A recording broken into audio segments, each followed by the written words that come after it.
Welcome to EntreProgrammers Podcast, the podcast for developpreneurs, the podcast where you get to be a fly on the wall listening to real conversations of three developers trying to tackle the challenges they face as entrepreneurs.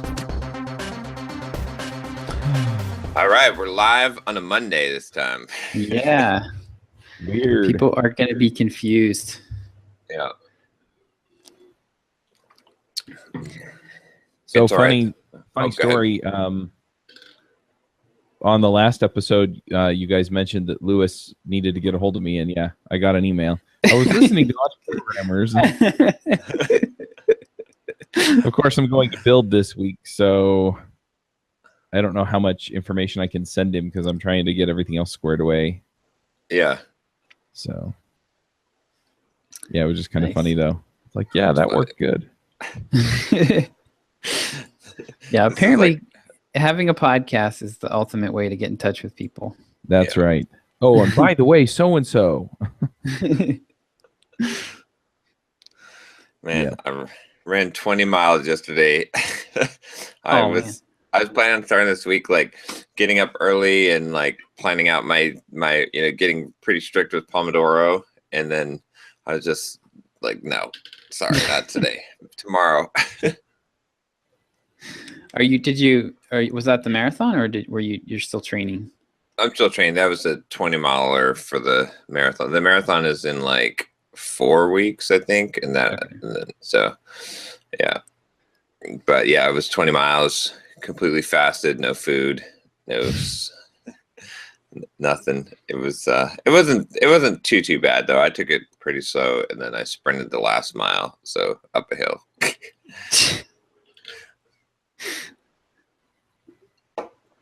Nice. Yeah. Nice. Yeah, my update on my health stuff. So I've kind of stalled out on the keto thing. My ketones are at 1.4, and I think I need them a little bit higher. And I've also been testing my blood sugar, and my blood sugar has been climbing. That's actually normal when you're first getting into keto. Yeah. Okay. So for me, I did my first round of it a few months ago, and my blood sugar was, prior to that, like my fasted blood sugar would be like around between 70 and 80 usually. Uh-huh. And by the time I was done, it was up over 100. And then I cycled off of it for a couple weeks and then came back on. And the second time through, my blood sugar was back down and it was like in the 80s. Okay. So my fasted blood sugar was in the 80s. So yeah, that's where I want it. But my fasting Yeah. blood sugar this morning was 160. ooh, Okay. that's high. Yeah. And yeah, that's high. So I actually did some more research. I love the internet. And I think I need to just cut my protein a little bit more aggressively. Yeah. Yep. But Yeah, yeah, I mean, pretty much it seems like if your carbs are low enough, protein's the biggie. And if you're not, I don't know if you're on a calorie deficit or not. If you're not on a calorie deficit, then just making sure that you're getting enough fat should help a lot. I haven't really, I mean, I've been keeping track in MyFitnessPal, but not necessarily because I'm trying to hit a calorie deficit. Mhm. But yeah, I've typically been around 1,800 calories. Okay, that's probably a decent deficit then. So Yeah. I am eating at a deficit, but yeah. Okay. But I've been feeling a ton better. That's good. And probably with you already having diabetes, like I think, right, you have type 2 diabetes. Yeah. So with you already having it, your insulin sensitivities are going to be a little bit out of whack. So I would expect your blood sugar to be higher just in general at first, because it's not going to respond, but it should start creeping down. I mean, if you stay in ketosis long enough, you will, I would assume that you'll eventually cure the diabetes. Yeah. It might take, I don't have any real idea on the timeline, but it might take 2 to 6 months for that to really happen. So as long as you're not putting yourself in any jeopardy in the meantime. Yeah, well, I quit taking my diabetes medicine because they were making me feel worse. So Okay. Don't tell my as long as doctor. you're tracking everything and you know I am what you're tracking doing, everything, and I'm watching my blood sugar, because if it goes too high, then I'll adjust again on that. But anyway, follow this now. Now we have to have a disclaimer for this podcast. Follow this. EntreProgrammers podcast is not a medical podcast, and we are not giving medical advice. We are not doctors. We are crazy. Do not try this at home. And try this at your own risk. If you die, you die because you have chosen to die. Well, Chuck, the other thing you can do if you want to get your ketone levels up, the MCT oil that I mentioned on the text message, that stuff is really good. Yeah. If you do, I was skeptical of it. I would get the brain octane stuff. I don't really like Dave Asprey from the Bulletproof guy. I don't really like him very much, but the MCT oil that he sells it's expensive, but it's really good. And you should, like, I found that taking basically 15 milligrams of MCT in the morning would elevate my ketones by like 0.5. Oh, wow. So if you did that, like if you did a half a teaspoon of MCT oil in the morning with breakfast, that would probably put you over 2. Okay. So, and that can help, like, depending how you feel, that can help you feel more energetic and stuff. So that makes sense. It does work well. I'm currently off of keto at the moment. I wrapped up round 2 here over the weekend, and I was gonna be good on Saturday. Oh. But no, it wasn't too bad. I was good for breakfast and lunch, but then like dinner, I kind of like went kind of crazy, and I had like basically ate like all the Easter candy that I didn't get to eat, and then wrapped things up with an ice cream sandwich, and I felt like completely ill. And I went to bed, and I slept better than I've slept in like a month. Nice. And I woke up and my blood sugar was 122, which is the highest I've ever measured it. But yeah, so I'm being good now. So I got it out of my system. But yeah, so it's good to have the refeed in there with the, yeah. I've been trying to figure out how much, because I did my refeed. I've been doing it on Fridays now, just in the evening, and I think I might have done too much. I'm trying to figure out like what the level is that's most beneficial, that's not destructive, but I haven't quite figured that out yet. Yeah. Oh, but yeah, it's been really good. I've been feeling a lot better. I'm really glad you basically threw the roughest part here, I think. Yeah, I think so too. I think I just need to fine tune it and then just get the rest of the way there. And then I think maintenance is much easier than. Yeah, I mean, like 1.5 is kind of, 0.5 is like kind of where they start to consider you being ketosis. Any like 1.5 and above is sort of like ideal if you want to lose weight, but I mean, that's like, you're pretty good. I mean, it tends to, so for me, it took me, last time, it took me almost like 3 to 5 days to get to 0.5, and then another about five more days to get to 1.5. And so for me, I get deeper and deeper into it the longer I go. Right. So you might I think there's also just this is your first time doing it, so your body's learning how to do all this stuff. So there's some of that as well. It's just not very good at it yet. My main area of concern was just the blood sugar. Yeah. And I pretty well, I looked at a few things, and there were a couple of low carb doctors or keto doctors that basically said, yeah, when I prescribe this to patients, if they're not diabetic, I tell them a certain amount, and if they are diabetic, then I tell them to eat less protein. And I was eating the higher amount of protein, so I just like a pound per pound of body weight, per kilo of body weight. Okay. Yeah. Yep. So. Yeah, because the protein will get converted into glucose, which will. So yeah, it makes sense. So if you're gonna up your fat, just beware. Like I hit the part that was killer for me was the intestinal distress. I once I hit close to 80% fat, I just couldn't take it. Like my gut couldn't process it, and so I was like doubled over in pain. from that. So just be wary if as you push the fat level up, you might run into some of the same thing. And that's an easy fix. Like you can just, it took me a week to realize it was an easy fix, but it's an easy fix. Yep. Well, I'll keep you guys posted on that, but yeah, it's awesome that you're still doing it. So it's a rough transition, but yeah.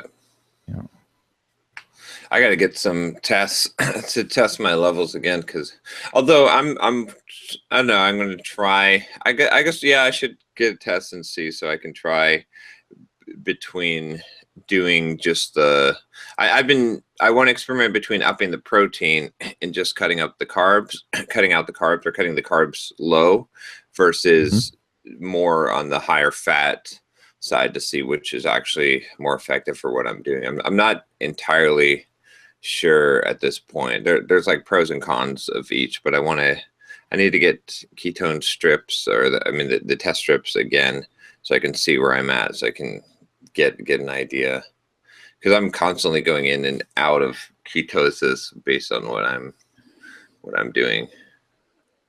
Yeah.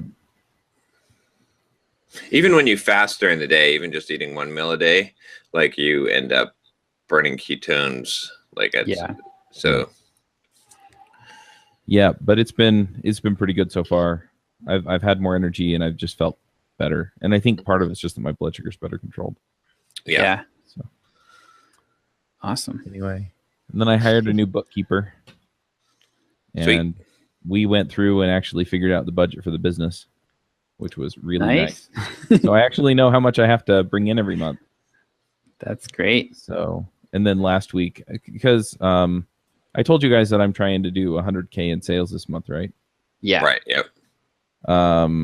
And I think last time I might have actually said 75K, but my business coach said, "Oh, you meant 100K, didn't you?" And I said, "Sure." So I was all geared up to go last week to make all this progress. Yeah. And then everything just fell apart. I was just like, "You gotta be kidding me." So Shandy was moving everything into BlueTick so that we could just pull the trigger there. And apparently BlueTick doesn't work so well in Safari. And so she tried it for 2 days and then switched over to Chrome, and it works. And so she got everything moved over. I still need to go double check that. You hear that, Mike? Yeah. I don't know if Mike listens or not, but if we Rob's let him know. listening, We were emailing back and forth. Okay. All right. But then Gerald, because I got my sequence in for, hey, we connected on LinkedIn, let me just double check and see if there's any way I can help you out. Well, I still haven't heard back from him, and I asked him on Wednesday to start reaching out to people, and then Thursday I sent him another message and said, hey, can you report in and let me know you got this? If I don't hear from him tomorrow, he's fired. Yep. Did you check to see if there's any typhoons? Yeah, that's the one. I don't know. Don't you guys have a Philippines person? No, not at the moment. Anymore. I should check that, right?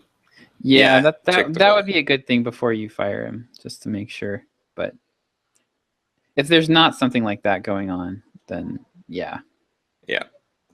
Yeah, That's the problem, though.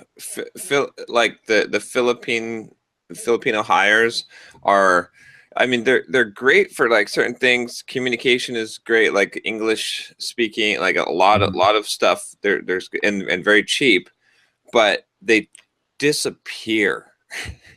Yeah, just gone for like a week, and you're like, what the fuck, dude? What happened? Like, and sometimes there's a valid excuse. Sometimes it's like, oh, there was a typhoon, but sometimes it's like, I don't know what is. It's just acceptable. Like it's weird. Like you figure out the different places, the different cultural differences where certain things are. I think it seems like the people that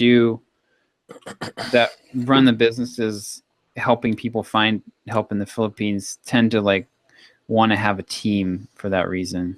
Yeah. Yeah. Because like if you've got 3 or 4 people that are in rotation, then one of them can disappear. It's almost like they seem to have built a system around that cultural glitch. Could be. I think but he does this a lot, and it really frustrates me. The other thing is that I also sent him a message last month. Because let's see, I'm looking at Slack. April 24th, he asks pretty much every month if I can pay him at least one of, because I pay him twice a month, if I can pay him early one of those times. And so I finally, April 26th, I said, you seem to ask this a lot. So I'm gonna pay you early this last time, but I'm not gonna ever do it again. So don't ask. Yeah, perfect. I like that. And yeah, I mean, I was nicer than that, but that's essentially what I was saying. Yeah. And I haven't heard from him since. Oh. Yeah. I don't know. Like, no one's gotten fired on the show in a long time. So I know, right? It's at least 8 weeks. Last week. It's one of those things too, though. If you're paying someone like $500 a month, and they're working full time for you, it's like I don't know, like. You know what I mean? It's so cheap that you're like, well, but if you're constantly having problems, then maybe you can find someone better, and if it's critical process type of things, then I'd rather pay someone 3 times that amount and be reliable, right? At that point, like it's not worth saving the money. But it's kind of weird. I'm not sure exactly what it is. I'm sure someone will comment on the show. Well, there'll be 2 comments that will come out on the show. One of them will be, John is a fucking racist, which is like, I can't believe you say something about Filipinos. And Chuck's a jerk because he wants to fire that poor guy. And the second one will explain to us culturally why. I would suspect that it's because they're very highly family oriented, and so if Grandpa hurts his knee, like I'm not going to work today, I need to go fix Grandpa's knee, or like, I think that's like family takes such a high priority in their culture that like anything happens, they drop work and go take care of family. And there's so much extended family that would be my guess, but I could be totally wrong. I have no idea. So lots of holidays too, so because highly Catholic. Yeah, I don't know. I honestly don't know what the story is there, but anyway, I'm probably going to ask Jamie because she has 2 people from Philippines working for her. We'll see what she says. Yeah. But yeah.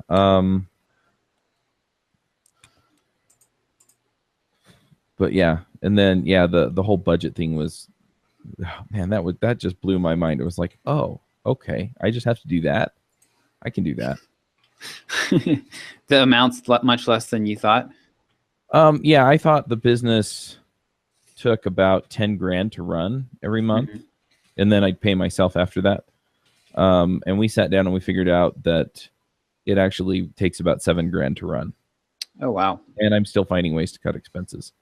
Just things I'm not using anymore. It's not even like, oh, well, I'll make do without that. No, it's like, oh, why am I paying for that?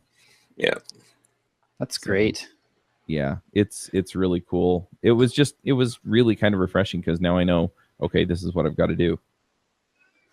So have you one thing that we want to do soon is to get, are you planning to do like an emergency fund for your business? Yes. You have like, we want to do like 3 to 6 months of expenses saved up.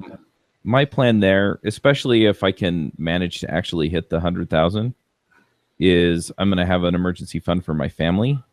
And then I'll put an emergency fund less what I actually get paid in the business for everything else. Eventually, I want an emergency fund in the business that includes my salary. Yep.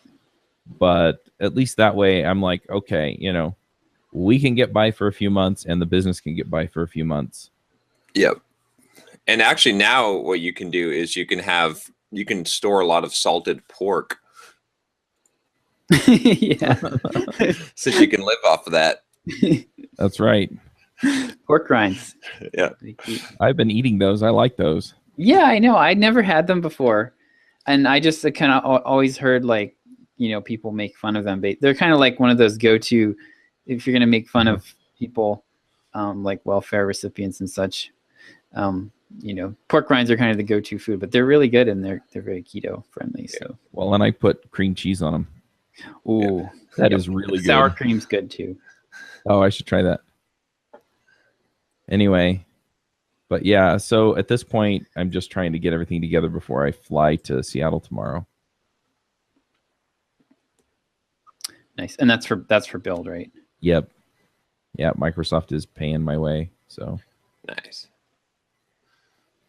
So we've been testing book covers. We've got nice. We've got some nice looking book covers, I think, and we're running Facebook ads currently. I'm not seeing as much. Like they're not showing as many ads as I'd like. Don't worry about that, John. What I need to do. So I over the weekend. So oh my goodness, this has been so much work to get coordinated. But we had Rodrigo create identical images for every. So we had all the designers submit flat versions of their designs for the book cover, and then Rodrigo created identical 3D book covers for us to use on the Facebook ads. And it was kind of maddening because Facebook is super picky about putting text on images. So you have to have, so it took me we had to make the image pretty small. I was actually frustrated how small the book cover actually is on the image that shows up, but they're all like newsfeed ads. So yeah, it took me 5 tries to get that right, just to get Facebook to even let me run the ads. And then, but John, the reason why, so I threw all the ads. Facebook has, they're called ad sets. So you have the ad is the smallest unit. That's actually the text and the image. Then an ad set is a group of ads, and you can set, I think you can set the budget at that level. And then there's an ad, there's a campaign, and that's the top level, and that controls the audience and everything. Right. So if you create more than 2 or 3 ads in an ad set, a lot of times they won't show very many impressions. Because they sort of optimize it based on the they'll show 2 or 3 of the ads, and then the rest kind of get ignored. So one of the things on my to-do list, aside from my 4 calls today, is to split that up into 5 different ad groups so that they're all running. But yeah, in a surprising twist. So I was, John and I were talking about this last week, and I was not seeing any conversions. I wasn't seeing any email signups. We're running all this traffic from Facebook, people clicking directly over to the books, to the book, the pre-launch email opt-in page, and we weren't seeing any conversions. And I think they just weren't showing up yet in Google Analytics, because this morning I looked, and we're converting at 36%. So it looks like we've gotten over 50 email signups, and we've spent about $50. So we basically are getting email signups for less than $1. So it went from me thinking that this was a complete bomb, we're not getting any signups at all, to holy cow, what's going on here? This is almost too good to be true. So I'll be definitely digging into this more this week, but it's looking really good. And John, I edited all the ads today to add tracking links so that we can track in Google Analytics. We can see what ads are doing the best. And so that's part of the reason why the impressions are all virtually nothing today, because they had to reapprove all the ads. So there's an approval step that you have to go through. Yeah, this could be a game changer. I mean, not just for the cover. I mean, if this actually works out, I'm not planning to stop. I'm not planning to stop running ads. If we are actually getting this level of conversions out of this, I'm going to be possibly dropping a lot of things and focusing on Facebook. And this is all US too, by the way. Yeah, this is all US. And this was really easy. So basically what I did was I got, what I'm doing right now is I took our subscriber list, and I uploaded the whole email file to Facebook. And then they matched about 44,000 of the 65,000. And then you tell Facebook, okay, now create a lookalike audience, which is people that do the same things and like the same things as your audience. And they look at a gazillion data points, and they've gotten apparently scary good at this. And they also, since the last time I looked at it, they've added a ton of ways that you can target now for computer programming related stuff, like different interests and different job titles and stuff that weren't there last time I looked. So I think the targeting's gotten a lot more granular for us. Yeah. And I just threw together this ad. I literally copy and pasted the copy that I wrote for the book launch page, tweaked a few of the bullet points, and threw the image on there. And then I'm running it as a it's a post that people are supposed to interact with. So they're like, they can like it or they can like your page. It's not like one of those where the button is like learn more and it's designed to click to a landing page. So it's called an engagement post. Mm-hmm. And so I just threw this together, and oh my goodness, like we're getting interactions for like 20 cents. So some of those are like page likes or people just clicking the smiley face icon, which I don't care too much about, but a number of them are clicks, and they're going and they're signing up. So this morning I got our tracking set up so that I can actually see, I can follow these people once they're in drip.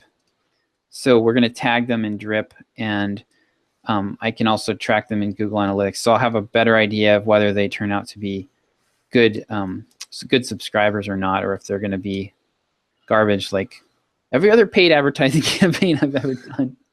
Yeah. But I have a pretty good feeling about this, though. We're getting some good data too. I think we'll be able to figure out on the book cover. Yeah. If we're getting the signups, this is so these are ice cold. Like, these are people that have never heard from us before, mm-hmm. and we're getting signups at that cost.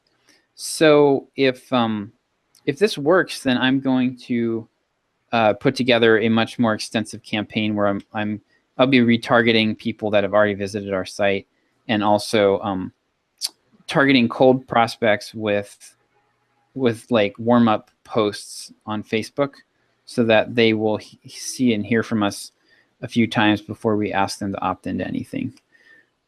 But although maybe just going straight to the book. I mean, well, if this works, we should just we'll do this too. But I mean, I think I can get the cost per lead way down. Yeah. If I warm them up first. So it might be half of what we're getting now. So.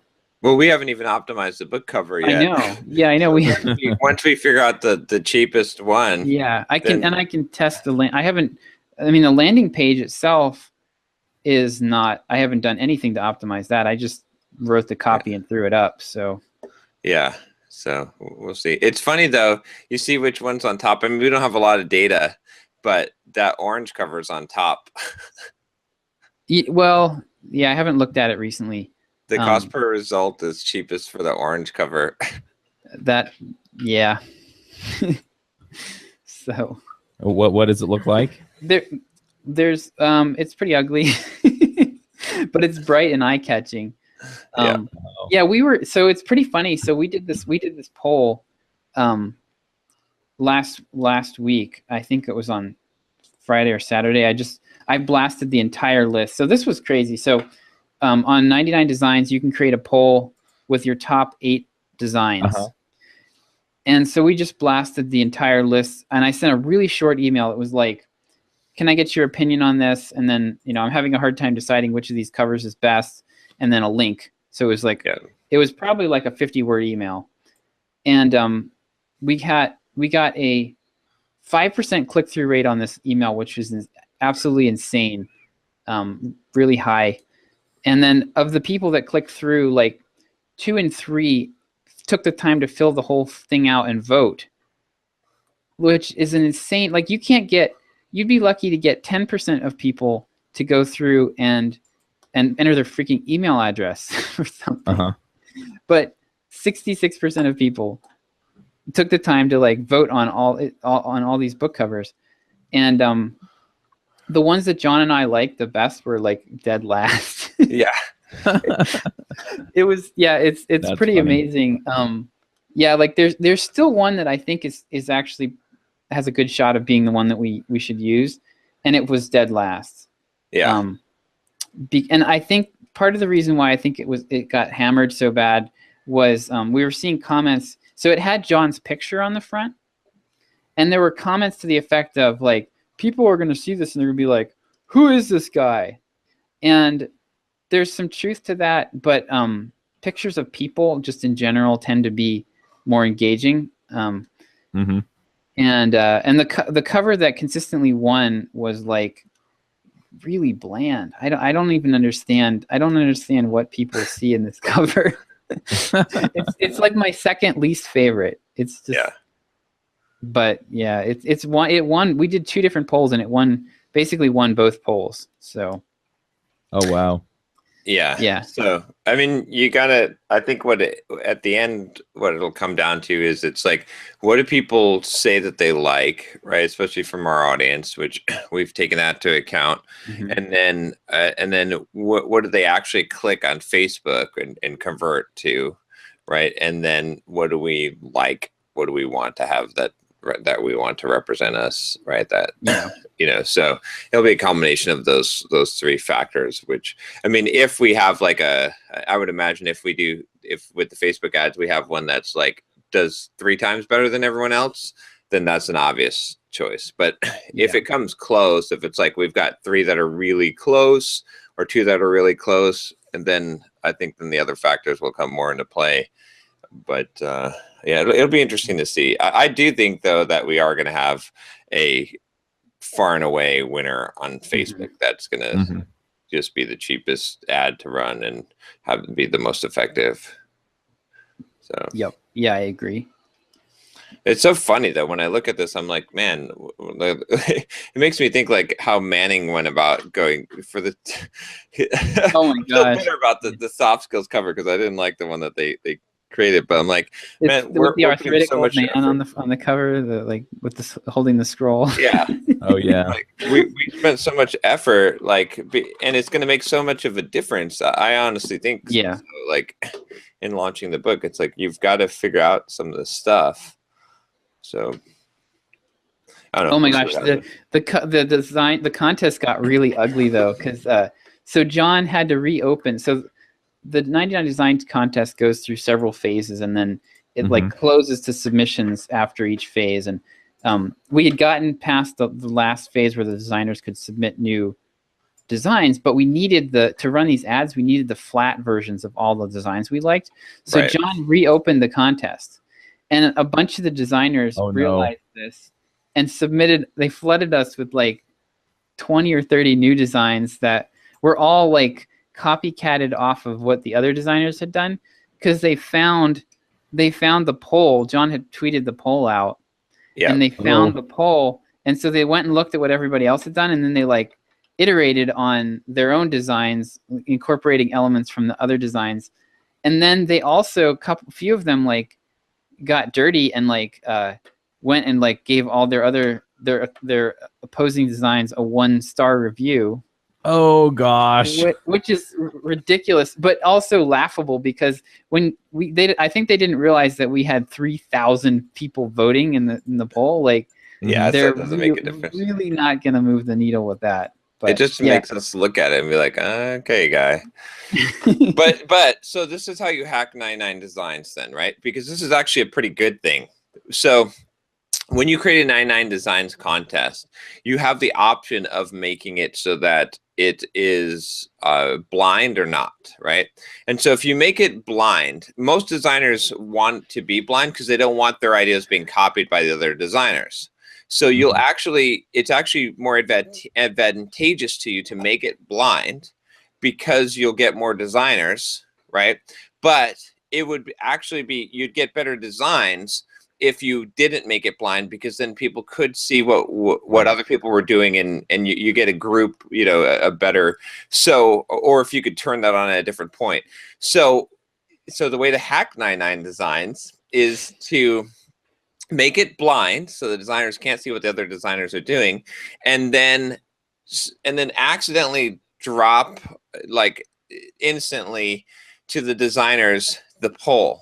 Like, you see what I'm saying? So maybe you like message all the designers and say, oh, something, and you mention the poll as if you don't know what you're doing when you give them the poll, right? And then they're like, oh, hey, and they see which designs are working, and they read the comments on the poll, right? Which is what a lot of these guys are doing. So we're actually getting like, variations of the design, like, so they're they're actually, we're getting an improvement in the design. So that's how you hack 99 designs, apparently. Love it. That's funny. But we're gonna have a pretty awesome cover, I think, by the and there was something also, I don't know if you saw, Josh, but some of the new designs that they put in. One of the guys was putting under the name, under my name, he was putting the author of best-selling book, and then he's putting the website. But if he puts soft skills there, that's, I think we should actually, when we do the final, we should have that, because that's that's definitely. Yep. So that makes a lot of sense to do. So it's kind of cool. Like, I mean, you end up getting extra stuff. So it's crazy though. I mean, 99 designs is a lot of work. Like, if you're gonna, it is. But you get a better result. We've gotten really good results. It's just that you have to put in the effort. You pay the money and put in a shit ton of work to get it. Yeah. So. Yep. Oh. Well, it sounds like you're heading the right way. I'll be really curious to see which one wins for you. Yeah, me too. So another thing that I should probably put out there, and to be perfectly honest, the audience wouldn't have gotten this if we had recorded on Friday. But I was having a hissy fit on Friday because my podcast editor has screwed up yet again. Oh, so man. they edited the episode of Ruby Rogues that was supposed to go out and then didn't release it. Oh. And I'm like, why didn't they release it? And I was so mad. I told Shandy, I'm like, you need to figure out what's going on, because if I go figure out what's going on, they're going to say, this is what's going on, we quit. Right. And so she goes and asks them, and they go, well, the title didn't match. And I'm like, what do you mean the title didn't match? So I finally found the email thread this morning, and it turned out that I'd given them the wrong audio.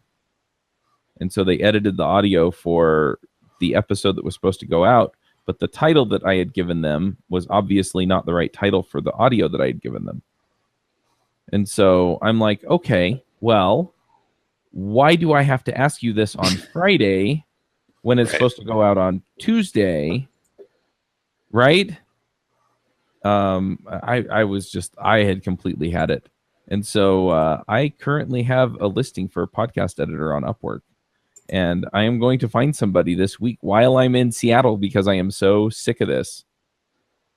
I'm just done. And John kept telling me, you should bring it in-house. You should bring it in-house. I'm freaking bringing it in-house. Because I can just tell somebody, look, this is how we do this, right? So, yeah, anyway. But I was so mad on Friday. They've screwed up so much stuff. And I'm like, why is this so hard? You've been doing this for me for 4 months. And nothing's changed. The process hasn't changed. The other thing is they're such a pain in the butt to work with, because they want me to tell them every little thing to pull out of the episode. And so I have to keep track of it while I'm recording it. And that's a pain in the butt too. No, I just want to give you an info sheet that says, here's the title, here are the people that are on it, and here's when it's supposed to go out. Yeah. Exactly. Yeah, I was just about to say you have to bring it in-house again. But so I'm finding a contractor that'll do it. And the thing is I ran the numbers, because on Upwork, I think the average hourly rate that's listed here is $15 an hour. Mm-hmm. And so I was like, okay, well, let's say it takes them 4 hours, which is pretty generous for a 1 hour show. But let's say it takes them 4 hours to edit the show and write the show notes. So that's $60 an episode. If I'm producing 8 episodes a week, it's actually cheaper to bring it in-house at 4 hours per episode. Yep. And I was like, okay, I am so done. It'll save me $500 a month at least, and you'll get it done the way I want it. So here's one thing I would say though with that is make sure that you have the process detailed out very well. Mm-hmm.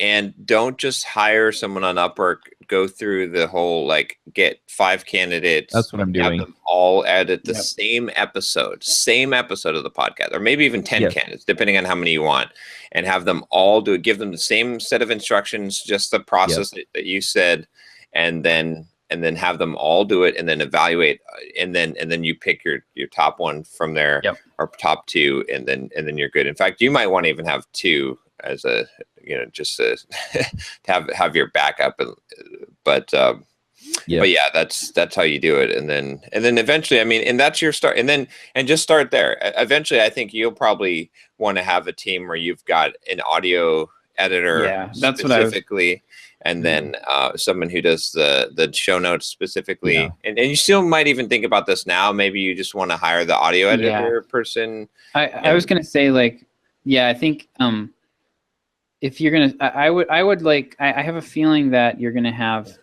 trouble finding someone that can do a bang up job on the show notes and do exactly what you want with the audio. So just like, I would really lean hard on the audio part, and then, like, if they maybe even initially just go right out of the gate and hire someone else for that. Yeah. That actually makes your process a lot more stable long term, because it's easy to find somebody that can do show notes. It's easy to find somebody that can do podcast editing. Finding somebody that can do both really well is going to be tough. Yeah, that's true. I may just give them the audio. I'm trying to figure out though, like, how to find somebody who can do the show notes, and actually, because sometimes we're talking about stuff that's kind of surface level programming stuff. And I think a layperson could probably figure most of the stuff out to put in the show notes. Yeah. But it's pretty technical. If we go deep tech, I just don't know if they're really going to be able to follow it well enough to actually put together show notes. But see, that's why again, I think, I'm leaning even more towards that now. Like, okay, because you've done this wrong a lot of times. Yeah, I'm good at that. And you keep on paying for it and having to redo it. So even what I was saying first, I think is a compromise. It's doing it wrong again. So I say just do it full out what Josh said. Just go and do it the right way, this way, which is going to be more effort, but hire the video, have 2 roles, video, or the podcast editor and the show notes person, and hire them both. Right, and go through the vetting process for both of them, and you can run the same test, essentially, and the good thing about that will be But how do I find that person? Do I just make it a requirement on Upwork for my show notes person? As far as the technical part of it? Yeah. No, you don't necessarily need to. Okay, so the nice thing about, like, if you divide this up now is you can swap them out later, right? Yeah. So if you need to, which would suck if you hire someone to do both, then if they're not good at the show notes, you've got a problem, right? Like, you could take that off there, but it'd be better just to have the audio editor, and then, and so what you can do is, for now, you can put out the job on Upwork. The audio editing, you definitely can get done on Upwork, and you can find the right person. That's no problem. For the show notes person, you're not entirely sure, but if you have like 10 people and you give them all the task of doing the show notes, one of them is going to have some kind of tech familiarity. One of them is going to do like a good job, like a good enough job. True. And even if you're not 100% happy with it, like, it'll get you through. Now you'll have a video person that's in-house. Now you'll have a show notes person that's in-house, and you can start to train that person as far as the technology parts of it, or you can, have some resource for them to ask. And if that doesn't work out, then you can go out and maybe you can reach out to your audience, or maybe you can look for more specific. Then you'll know what you need. But right now you might, you've got assumptions, but the person just off Upwork might be, and plus it's also going to be cheaper, right? The show note person is going to probably be cheaper than the audio editor person. So combined, should I just list a job for the show on Upwork? For both, yeah. So list another job for the show notes person. Yep, exactly. Yep.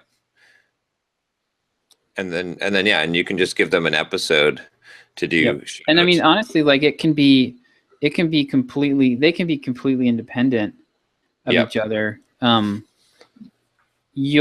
other role I think is like the publishing role. Which but I can have my show notes person do that because that's, it could be the show notes person. Yeah, it could be. But yeah, I mean, you could pretty much just like you should be able to just drop the file into 2 different Dropbox folders and have them work synchronously, right? They don't have to be, or asynchronously. They don't have to have a dependency on each other. Right. Yeah. So, in fact, you should just chain them together. I mean, once you get it, so that that's person the who does they coordinate. You've got it, so you don't have to touch it. And but once you do this, I mean, this is going to be a pain in the ass, right? It's going to take some time for you, but then you'll never have this problem again. Even if one of these people flakes out on you, you've got the system, you've got the process, you've got backups, you know how to replace them. And right? Shandy can do part of it for you, right? Like if you've already done the whole thing, make sure that you save everything, all the assets you're creating, save the assignments, save, the actually, whenever I'm doing something like this, I always create, like when I did the beta reader campaign to get people to read the sections of the book and give John feedback, I wrote all the emails for that and like everything in Scrivener just the same way I would my regular copy. And that way I have it like in one place. So I wasn't just typing it in Gmail. Yeah. So, so just document the whole process of hiring these people. And then if somebody flakes out on you, then Shandy can do the first part of it. And all you have to do is evaluate the results, really. Yeah. So the other thing that I'm trying to figure out is if I post this job, I think they have like technical writing and web content writing and other writing. I mean, what kind of writing? Copywriting? What kind of writing should I put this under? It would be, I think it's more technical writing, honestly. Technical or web would be the two that I'd look at. All right. Oh, and see, I mean, guy just popped up. And you might have to play with it and see. You might have to repost a job and try a different category. But this will be well worth it. You'll feel so much better once you get this and you've got it in house and you never have to deal with this kind of crap again. And you can just improve the process and make it better. And you'll have full control, not be at the mercy of someone else. Yep. Yeah, and I think you'll know that you're working with one person so that like mistakes are less frustrating because they're learning opportunities versus like if you're always shuffling around.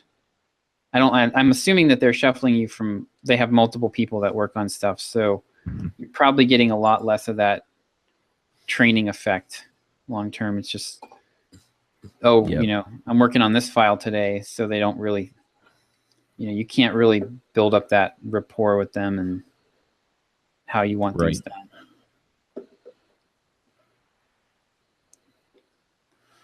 Yeah, that makes sense. Yeah, that's what I think I'm going to do. But it seems like it's not major mess ups like Podcast Motor was. I mean, some nameless company was doing, but it's just little things, and it's just like death by 1,000 cuts. I'm just it's because you can't control the process. That's the thing. It's like if you need the process, and for you, like I said, our new T-shirt, John. Control the process. Yeah, control.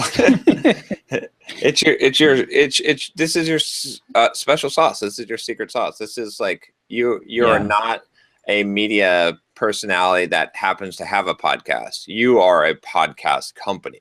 Right, a media company, so this has to be your wheelhouse. Whereas someone else, I would just be like, just hire like someone, it doesn't matter. Like, hire a group to do that. I mean, like for our blog, for example, right? Like I think that's not the total core thing, right? It's right. So we can hire that. I mean, we happen to have a good, but if we needed super, super tight control of the process, we would have to not do that. Yeah. Yeah. And then I let Grace go. She was my conference person, but that was mostly because I'm trying to I'm rethinking the way I'm doing the conferences. I think I'm going to postpone Ruby Remote Conf into a dev summit in like October. And then I'm going to cancel all but like 2 of the other conferences because they're not my core areas. And I just, I can hit them later. Yeah. That makes a lot of sense to me. Yep. It's a painful decision. Yeah. But the thing is if I do a handful of summits, like, and by a handful, I mean like 3, 4, if I really get it nailed down, maybe 5. But if I can get the summits going and build my list, then I'm just going to buckle down and I'm going to build products. And that way I have a large list that I can sell products to. And I think that's a more stable way to go. Yeah. And I may make more money selling access to the videos, the full access passes anyway. Yeah. But even if I don't, I get people on the list. I can pitch them on my shows because not everybody's going to come from the shows. Right. And then, that turns it. That's more of an audience building play, which I think is a good move. Yep. So that's kind of the plan there. So I did fire somebody this week. There you go. Didn't fire her because I was tired of her.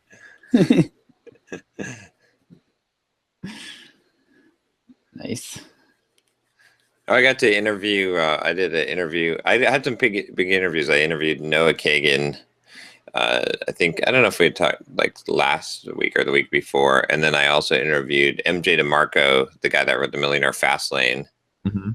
And I have one set up with Alpha M, who has like 2.5 million YouTube subscribers, but he had to cancel last Friday, and he hasn't rebooked yet. I'll have to ping him and see what's going on. But yeah, I've been landing some pretty nice interviews lately. Oh, I got to still Chuck DHH. I need your. Oh yeah. Speaking of getting a hold of hard to reach people on the podcast. Yeah, email me again, and I'll see what I can do. Okay, all right. But yeah, I'm trying. It's actually getting easier to hit big interviews now because there's enough. We've got 89,000 subscribers on YouTube now, so it's worth people's time to get on the show. So yeah, the other thing is that I think once you get a few of these folks, if they know each other, then you can let them know, hey, we had MJ DeMarco and some of these other folks on. Yep. And then they're like, even if they don't know them personally, they know of them. And if they do know them personally, they may go, hey, who's this John guy? Oh, he's cool. Oh, okay.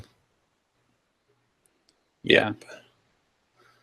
Yeah, John, it might be worth putting together some kind of interviews page for you at some point where we highlight some of the best people that you've talked to, some of the highest profile people. Yeah, that's a good idea. Yeah, that's a really good idea. And just have like clips from the. Mm-hmm. Yep. Yeah, the other thing you can do is you can then use that as social proof. You just refer people. That's what I'm thinking. Yeah, like when he goes to book these, we could have a link to that page. Yep. Yeah.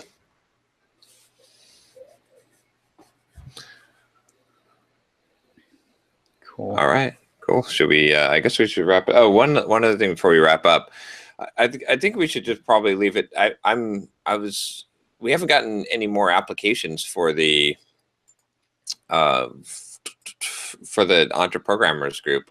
We just have just one in there right now to form another group. So we should probably just leave this open most of the time, I think. And then as we fill up, because at first I thought if we leave this open, then we'll have too many people, but maybe we can start spinning up groups as we have them. So if anyone would like to become an EntreProgrammer and join one of the EntreProgrammer masterminds, I think you should still be able to get there now at EntreProgrammers.com/apply. Mm-hmm. Yep. So I think once we get 4 people that come in through there, then we can spin up another group. We've got 1 so far. So yeah, I expected that there'd be more, but I think maybe we just leave this open and see, and as people come in. Yep. We may want to just put something to that effect on the apply page too. Yeah, we should do that, or maybe we should. Yeah, maybe we could also send out an email to list. We do have an EntreProgrammers list. We do, as a matter of fact. I don't know how many people are on it, but yeah. Oh, we did last time, didn't we? Isn't that so? Yeah, so maybe that's worth doing because not everyone is listening to the very end here. They're like, oh, it's wrap up time. So, yeah. All right. Shall we do thoughts? Sure. I mean, my thought is basically, I mean, I like I said, I was super frustrated with things last week. My wife was gone for a couple of days, and so I was, driving kids to and from school, and then, found out Ruby Rogues didn't get released, and all these different things. But you know what? And I think that's the value in this show too, is just that, as we talk through things and we're just kind of being authentic with each other, and it has the added bonus of being published. I think people just see that, hey, it's not all perfect all the time. My wife, when she was gone, she went to BYU Women's Conference, which is a Mormon women's event at BYU. But anyway, one of the talks that one of the leaders of the church, was speaking, but I think the message is very applicable to people, and that is that he was talking about the internet and some of the effects that it had, and one of them was that we compare ourselves to kind of this idealized view that we have of things, right? Or how things are supposed to be. And so, he shows this family photo and he's like, yeah, see this? This is, you think, oh, well, if only I had a picture perfect family like his. And then he proceeds to tell the story of, well, he forgot about the photo shoot. And so he showed up a half hour late. And while he was on his way there, his one son threw an apple and hit his younger son in the back. And so he was crying. So his eyes were all red. And then while he was running around, he fell and got a grass stain on his pants. And his other son, it turned out, hadn't worn dark socks with his dark slacks and dark shoes. He had white athletic socks on, right? And so, and then amidst all of this, the 2-year-old falls down and bonks his face and gets a bloody nose all over the white neck, right?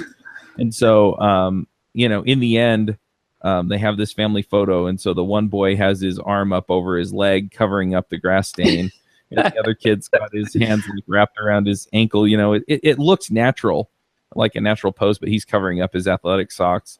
They had to wait 20 minutes for the other kid to quit crying, so his eyes weren't red anymore, and they turned the turtleneck around on the 2-year-old. Oh, awesome. And so he's like, it looks like a picture perfect family, but that there's all this other stuff to it. And right. So, there are warts, and, sometimes we just have to persevere so that we can kind of get to what we need and what we want. And, I think it's helpful that we share our warts, but I think it's also just, I looked at that and I was so frustrated because I really want to hit this 100K this month, and I have to work that much harder this week. Right. And I'm traveling. So, but in the end, it's like, you know what? I'm just going to turn a turtleneck around, cover up the grass stains, get back up and go for it. Nice. I like it. So true, though, too. It is.